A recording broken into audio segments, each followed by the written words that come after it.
நம்ம கன்ஸ்ட்ரக்ஷனுக்கு தேவையான M sand, P sand, ஜல்லி 20 mm, 12 mm, 6 mm டஸ்ட் இதெல்லாம் எப்படி வருது அப்படின்றத நம்ம க்ரஷர்லேருந்து டேரெக்டாக நம்ம பார்க்க போகிறோம். வாங்க பார்க்கலாம். இதுக்கு பேர் தான் பங்கர்.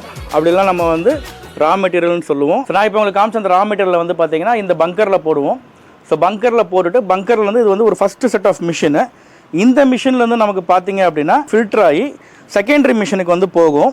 ஸோ நம்ம போட்ட அந்த ரா மெட்டீரியலை ஃபில்டர் பண்ணி இந்த செகண்டரி மிஷின் வந்ததுக்கப்புறம் க்ரஷ் அண்ட் ஸ்க்ரீனிங் பண்ணி இதை வந்து 30 mm and 20 mm டிவைட் பண்ணிடும். ஸோ இந்த மிஷின் இன்னும் கொஞ்சம் உங்களுக்கு ஸ்க்ரீனிங் பண்ணி பியூரிட்டிக்காக 12 mm, 6 mm ப்ளஸ் டஸ்ட்டாக வந்து நமக்கு செரிகேட் பண்ணி கொடுத்துரும். இப்படி தான் க்ரஷரில் வந்து சைட்டுக்கான ஜல்லியை வந்து நம்ம தயார்படுத்துகிறோம். இப்போ இவ்வளோ நேரம் நீங்கள் வந்து ஜல்லி எப்படி வந்ததுன்னு பார்த்தீங்க.